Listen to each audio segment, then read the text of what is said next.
అవునక్క, మరి మనకి అదృష్టవంతులు ఎప్పుడు అవుతామో, అలాంటి చీరలు ఎప్పుడు కట్టుకుంటామో, బంగారం ఎప్పుడు కొనుక్కుంటామో ఏంటో. అయినా ఈ రోజుల్లో మనకి అదృష్టం పట్టేలా లేదక్క.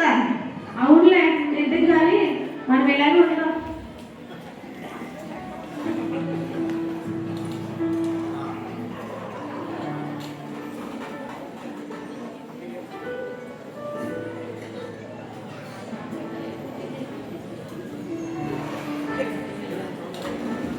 రమ్య, రాణి. అక్క, ఎవరి కూడా మనల్ని పేరు పెట్టి పిలుస్తుంది? అవును, ఎవరు నువ్వు? మా పేరు నీకులా తెలుసు? భయపడకండి, నేను మీలాగా మనిషినే. అవునా? నీ పేరేంటి? నేను లోతు భార్యని. నేను, నా భర్త, నా పిల్లలు సొదొమ పట్టణంలో చాలా అందమైన జీవితాన్ని జీవించేవాళ్ళము, తెలుసా? ఆ సొదొమ పట్టణమా? అది ఎక్కడుంది? ఆ పట్టణం అంతా పాపముతో నిండి ఉన్నదని దేవుడు ఆకాశం నుంచి చూసి ఆ పట్టణాన్ని నాశనం చేయాలనుకున్నప్పుడు మమ్మల్ని అక్కడి నుంచి, నన్ను, నా భర్తని, నా పిల్లల్ని బయటకు తీసుకువచ్చినప్పుడు నేను ఆయన ఆజ్ఞను మీరి వెనక తిరిగి చూడటం వల్ల నేను ఇలా ఉప్పుస్తంభం అయ్యాను. అయితే నేను లోకాన్ని చూసి ఇష్టపడితే దేవుడు నన్ను విడిచిపెట్టడం జరిగింది. అయితే లోకంలో ఏమీ లేదు. నిజమైన అదృష్టము మన దేవునితోనే ఉన్నది. లోకంలో ఏంటి లేదంటారండి? లోకంలో అంతా అన్నది టీవీ, పార్కు, ఫ్రిడ్జ్లు, సినిమాలు, ఫోన్లు అన్నీ అయ్యేగా. లోకంలో ఏమి లేదంటారండి? ఏమనక్క, అయినా ఆవిడ గురించి మనకెందుకు అక్క? మనం ఎలా అదృష్టవంతులు అవ్వాలో తెలుసుకున్నాం పదా. సర్లే, మనం ఎప్పుడు అదృష్టవంతులు అవుతామో ఏంటో.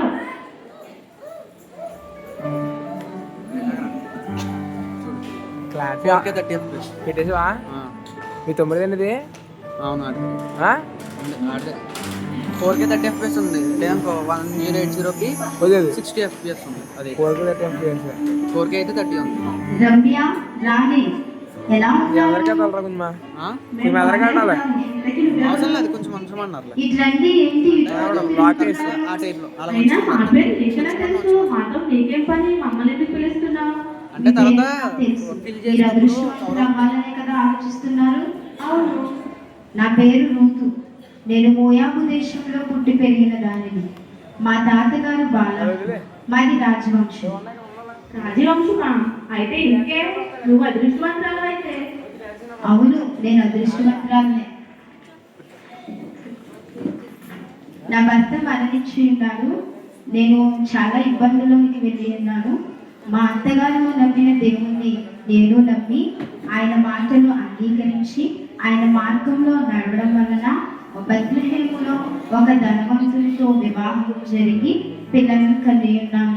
కాబట్టి నేను అదృష్టవంతురాలిని. దేవుని మాట విని ఆయన మార్గంలో నడుస్తూ ఆయనను హృదయపూర్వకంగా అంగీకరించడం వల్ల ఎందుకు పనికిరాని నాకు దేవుని గొప్ప స్థితిని ఇచ్చేవాడు. కాబట్టి నేను అదృష్టవంతురాలిని.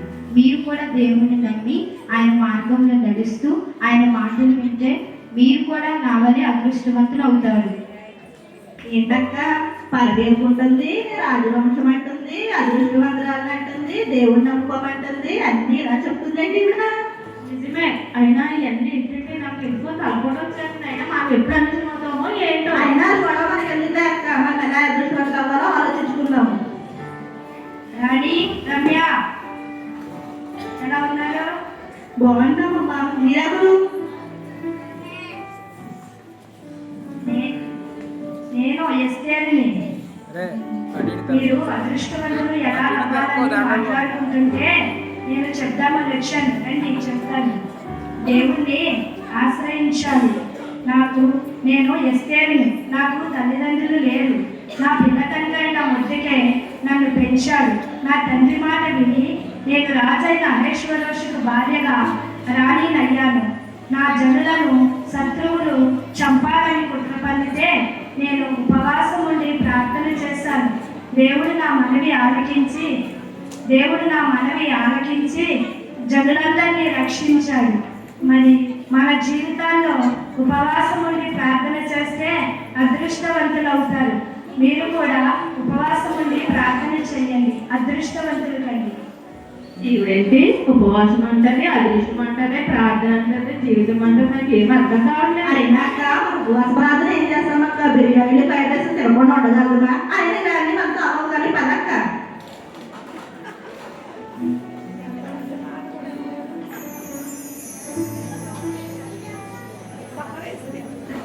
అయ్యో మనం ఇదేంటి ప్యాకెట్ వేసుకున్నాము, ఇదేంటమ్మా ప్యాకెట్ వేసుకుంటే నేను ఏం చూడలేదు. అవును ఎంత తిప్పేసుకుంటుంది అయితే ఏంటక్క మాత్రం మనం తిప్పుకోలేమా ఏంటి? ఏంటి ఈవిడికే తిప్పడం వచ్చినట్టు తెర తిప్పేసుకుంటుంది. అవును.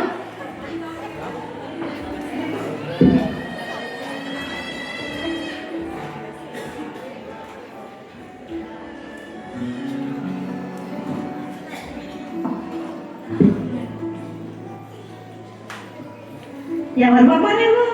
తెగ తిప్పేసుకున్నా. నేను ఎవరినా ఈ గురుపుడికి అందగత్తిని. అయ్యో బాబోయ్, ఇప్పటికే అన్నట్టుగా. ఆయన మారేది నేర్చుకోవచ్చు. నాకు 5 భర్తలు. 5 భర్తలా? ఇక్కడ ఒక భర్తతోనే వెళ్ళలేకపోతున్నాం. 5 భర్తలా? అవునక్క, ఒకరితోట వెళ్ళిపోతుంది, విడిగా 5 భర్తలంట. 5 భర్తలు అయితే ఏముందమ్మా, ఈ లోకంలో పాపంలో లోకంలో కొట్టుకుపోతున్న నన్ను నా యేసయ్య నా దగ్గరికి వచ్చి నా పేరు పెట్టి పిలిచి నా జీవితాన్ని మార్చారు. మీరు కూడా అదృష్టవంతులు అవ్వడానికి ఎంతో ఆరాటపడుతున్నారు కదా. దేవునిలో ఉంటే ఉన్న అదృష్టము లోకంలో ఉంటే రాదమ్మా. దేవుని వద్దకు రండి, మీ హృదయాన్ని మార్చుకోండి. ఆయనే మీ జీవితాన్ని మారుస్తారు. నిజమైన సంతోషము సమాధానము ఆయన వద్దే ఉంది. నన్ను రక్షించిన దేవుడు మిమ్మల్ని కూడా రక్షిస్తారు. మీ కుటుంబాలని, మీ బిడ్డలని, మీ భర్తలను కూడా రక్షిస్తారు. 5 భర్తలు అంటది, రక్షణ అంటది, మారు మనసు అంటది. నాకేం అర్థం కావట్లేదు. అయినా మనకి శోధించడానికి తెలియట్లేదక్క. అదృష్టవంతులు ఎలా కావాలి అని ఆలోచించుకుంటుంది. అవును, అది మాత్రం ఎవరో చెప్పట్లేదు అదృష్టవంతులు ఎలా కావాలో. ఇదేంటి తెగ లెక్కంటే అసలు లెక్కెట్టే నోట్లని చిరిగిపోయేలాగా ఉన్నాయి. ఈవిడ దగ్గర డబ్బులు పెట్టి ఏంటంటే తెగ లెక్క పెట్టేస్తుంది. అవునవును. ఎవరు బొమ్మ నువ్వు?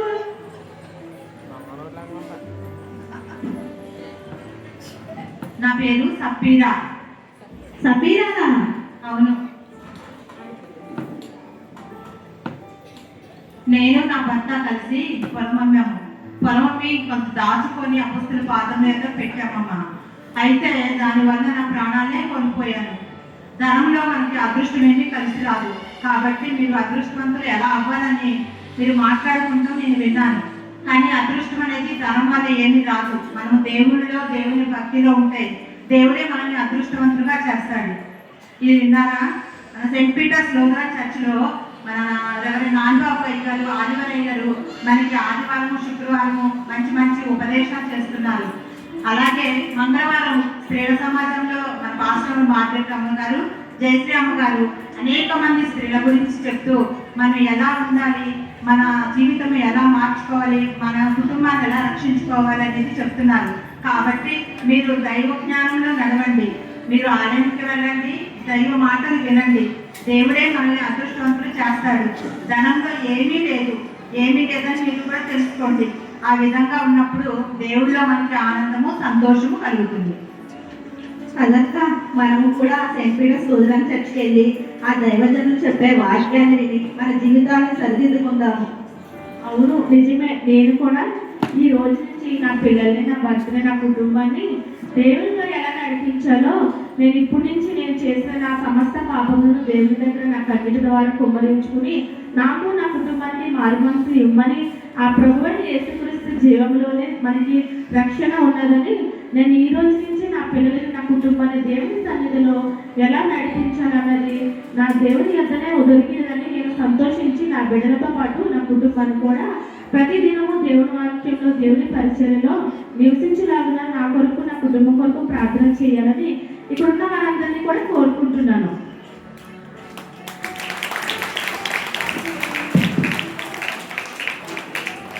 స్కిట్ వేసిన వాళ్ళందరికీ కూడా మనస్ఫూర్తిగా వందనాలు.